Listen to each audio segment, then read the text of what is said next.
Now, the Three Martini Lunch with Greg Corombos and Jim Garrity. And welcome, everyone, to the Wednesday edition of the Three Martini Lunch, along with Jim Garrity of National Review. I'm Greg Corombos of Radio America. We have good, we have bad, and we have crazy martinis for conservatives today. Every last bit of it related to the events of Tuesday evening, President Trump's address to the joint session of Congress, not technically a State of the Union, but both the good and the bad will come from that, and the crazy will come from the Democratic response by the spry 72-year-old former governor of Kentucky, Steve Beshear. Jim, the thing that struck me at first about Trump was just how normal he seemed to be in that environment and how natural it seemed. I wasn't sure if it would look odd given how different of an approach he takes to Washington, but his tone, he didn't shout like he did at the convention. He didn't look orange. He had intensity, but his pace was not at a frenetic pace. And then he also hit on a number of themes that obviously conservatives have been very vocal about for years. And here is a sample. We want all Americans to succeed, but that can't happen in an environment of lawless chaos. We must restore integrity and the rule of law at our borders. Right now, American companies are taxed at one of the highest rates anywhere in the world. My economic team is developing historic tax reform that will reduce the tax rate on our companies so they can compete and thrive anywhere and with anyone. I have kept my promise to appoint a justice to the United States Supreme Court from my list of 20 judges who will defend our Constitution. These families should be free to choose the public, private, charter, magnet, religious, or homeschool that is right for them. Tonight, I am also calling on this Congress to repeal and replace Obamacare. And finally, Jim, on our good martini, Trump not known for the soaring rhetoric, but there was quite a bit of it last night. Think of the marvels we can achieve if we simply set free the dreams of our people. Cures to the illnesses that have always plagued us are not too much to hope. American footprints on distant worlds are not too big a dream. Millions lifted from welfare to work is not too much to expect. And streets where mothers are safe from fear, schools where children learn in peace, and jobs where Americans prosper and grow are not too much to ask. And then, Jim, on top of all that, two of the most moving moments of the night were two of the folks he pointed out in the gallery. One was Jamil Shah, whose son was killed at the hands of an illegal immigrant. And then, of course, the one that really brought down the house was the tribute to the fallen SEAL on the recent Yemen raid. His widow, Corinne Owens, was there. The SEAL was Ryan Owens. Sustained multiple standing ovations. And if you weren't moved by that in some way, you better check your pulse. Overall, Trump vastly exceeding expectations and hitting on a lot of good conservative themes. I called this decaffeinated Trump. And, a lot of people said this, was he on message or was he on medication? Because it was kind of the Trump I think a lot of us were hoping to see all along. Yes, obviously he's got a showman. Yes, he's very entertaining when he starts ripping into his critics or giving out Lindsey Graham's cell phone number and things that are kind of, comic antics. He can whip up a crowd, into a great passionate frenzy. But that's not the only job of the president. The president has to hit a lot of different emotional notes. And much to our surprise, when Trump tries, he can actually do that. And he does it pretty well. I think probably the two or obviously, I think you put your finger on the moment of the night that was almost magic. It was the one that had Van Jones declaring him, this is when he really became president of the United States. Look, Trump gets accused of being a narcissist.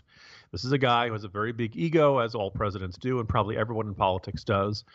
This is a guy who loves the spotlight. This is a guy who loves talking about how everything he does is the biggest, the greatest. And then at some point, at several points last night, he turns his attention to other Americans who we would not see on our television screens if he had not invited them and placed them in the gallery for this non-State of the Union joint address to Congress. And he talks about what they did and what makes them special and what makes them important.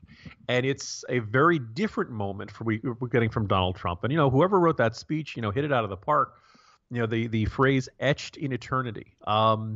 As you said, it was a great emotional moment, and it really had very little to do with any of the usual combative politics we've seen over the last 2 years. It was an acknowledgement that, God, aren't we blessed to have men and women like this in uniform who are willing to take those risks and who know those risks and who dive into the mission anyway in order to keep us safe. And, this kind of, sinking recognition that even if we had a VA that functioned the way it was supposed to, even if we donate to charities to help veterans and their families, we really don't do enough. There's a question of whether we ever could do enough. But these are big questions and big moments of our country and our identity and what we prioritize and what we value, which are much better than your usual, angry comments about Twitter. Trump closed by saying it was time to put aside our trivial disputes. I certainly hope he's right on that, and I hope he doesn't follow this up by, another 4 tweets about how terrible Alec Baldwin is, when he impersonates him on Saturday Night Live. I really liked this Trump. The suit, the image, the tone, it all came very presidential. And I saw a comment somebody had said to Noah Rothman of Commentary on Twitter earlier today, which may kind of like, if Trump gets a very big bump out of this, he may have actually, stumbled onto the core appeal of his presidency. Most Americans don't want to think about politics. Most Americans don't want to have to worry about what the government is doing. And we've had 2 straight terms, some might say go back even further, in which the president on any given day could be enacting Obamacare or bombing a country, or there could be constantly something new that the government was doing. And most Americans don't want to have to think about that. We can argue about whether this is a disengaged public, but the bottom line is they have lives they want to lead. They have jobs to do. They have kids they want to raise. They have other interests. They don't want to constantly be focused on the latest political battle.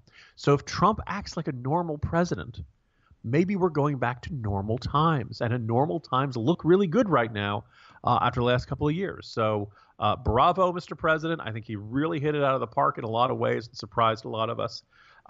Hopefully more of this is to come. Trump's history makes me a little wary of that, but for now I'm just going to let's savor this moment because we rarely see things go this well this quickly. That's certainly true. There were a few moments where we thought there might be the pivot towards presidential during the campaign. It didn't last too long, but we'll see now. Given the positive response he got from across the board and how much he closely pays attention to what gets him positive feedback, maybe we will see it in a more sustained way, but time will tell. On to the bad martini now. And Jim, as we have established a lot over nearly 2 years now, Donald Trump is not necessarily a rock-ribbed conservative when it comes to all policy details. We listed a number of them in the good martini that we would certainly applaud, and most conservatives did last night. But there were also some bigger government ideas in there that we need to point out, and here's a quick montage of 3 of the biggest ones. To launch our national rebuilding, I will be asking Congress to approve legislation that produces a $1 trillion investment in infrastructure of the United States, financed through both public and private capital, creating millions of new jobs. My administration wants to work with members of both parties to make child care accessible and affordable, to help ensure new parents that they have paid family leave. We should help Americans purchase their own coverage through the use of tax credits and expanded health savings accounts. But it must be the plan they want, not the plan forced on them by our government. So, Jim, the infrastructure, $1 trillion, we'll see how it's structured. Obviously, every Republican voted against that basic idea in the stimulus bill, and for good reason. We'll see how this might be different, but that is a lot of money to pump into this system and to put on the taxpayers. Family leave, that's been a liberal initiative for a long time. And tax credits, some people might say, what's the big deal about that? That's better than what we've got. But once again, it's the government kind of deciding who wins and loses. Yeah, I'm going to take this in reverse order, Greg. So I've talked about this in a couple of our podcasts and wrote about it in my interview with Scott Walker. Walker is one of those guys who really seems to like the idea of removing the system of subsidies under Obamacare and replacing it, particularly for those who are part of the Medicaid expansion, and giving you a tax credit. Now, if it's a refundable tax credit, you deduct whatever amount you're paying against your taxes, and then if there's any surplus on that, well, you get that in the form of a government check. So as I said on CNN International yesterday, Greg, under the old system, the government would give you money, but under the new system, the government would give you money. And if you're a conservative and you're like, hey, wait a minute, that doesn't sound like that big sweeping radical change we were hoping for.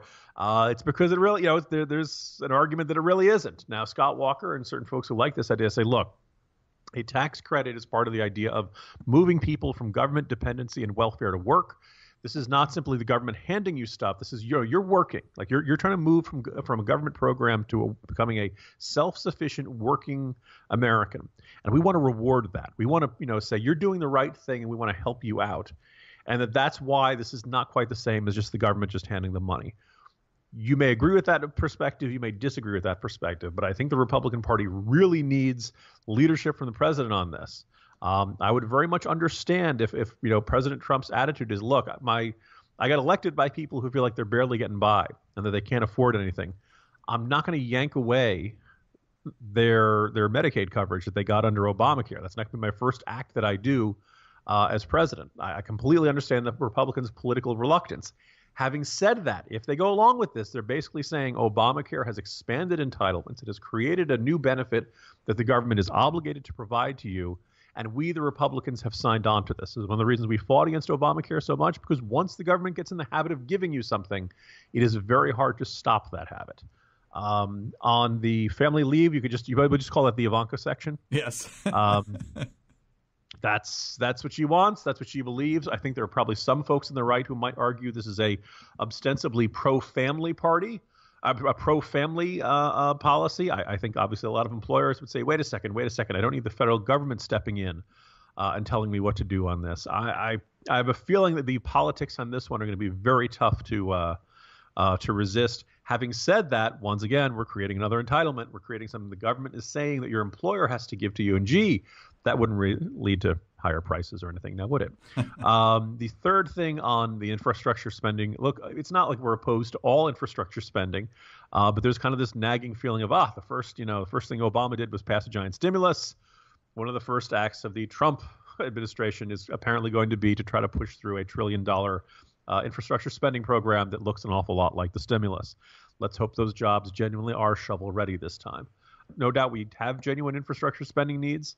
But it just kind of feels like we're a little bit of the political version of Groundhog Day. We're seeing things come back under a completely different name and probably very different partisan attitudes towards them. Yeah, could be. So a lot of battles to come, some good, some tough.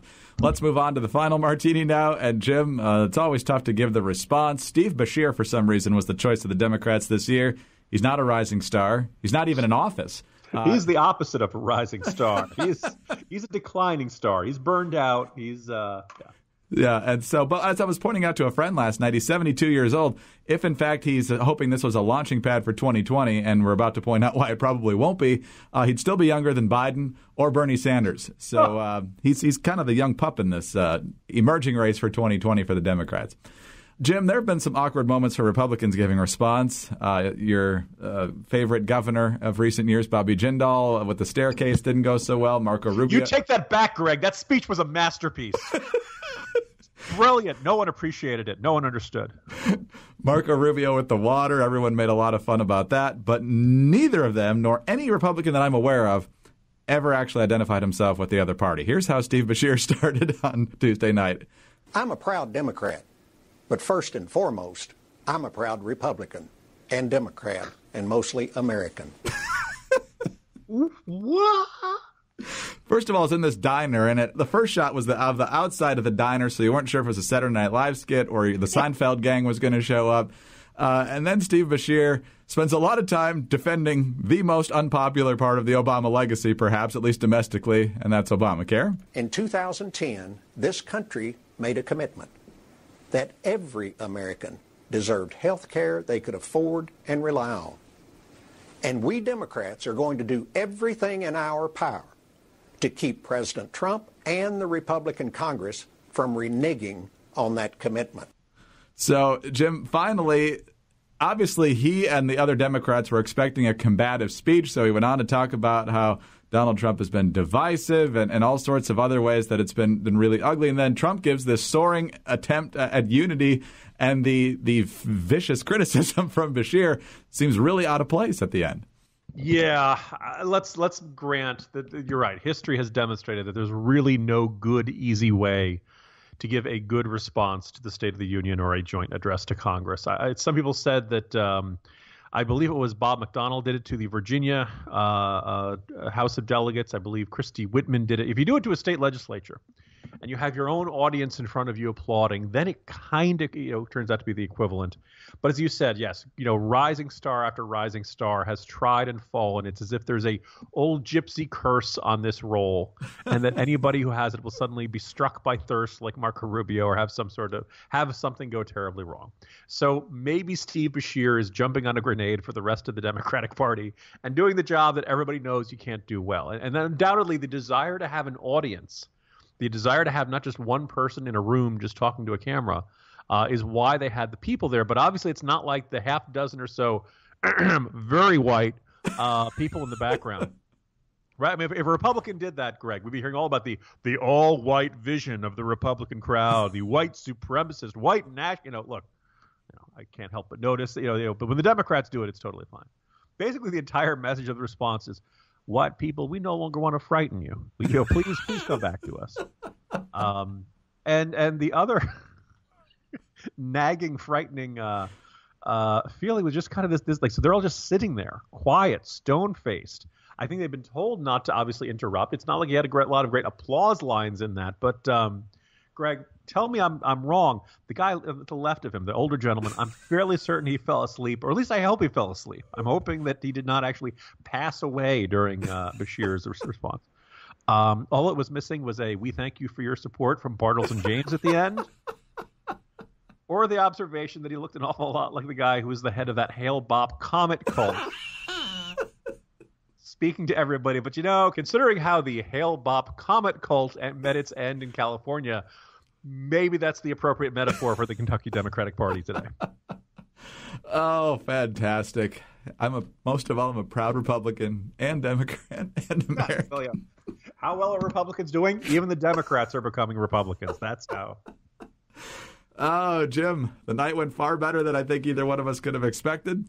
Talk to you tomorrow. I'll see you tomorrow, Greg. Let's just enjoy it while it lasts. Amen. Jim Garrity of National Review. I'm Greg Corombos of Radio America. Thanks for being with us today. And be sure to tune in again on Thursday for the next 3 Martini Lunch.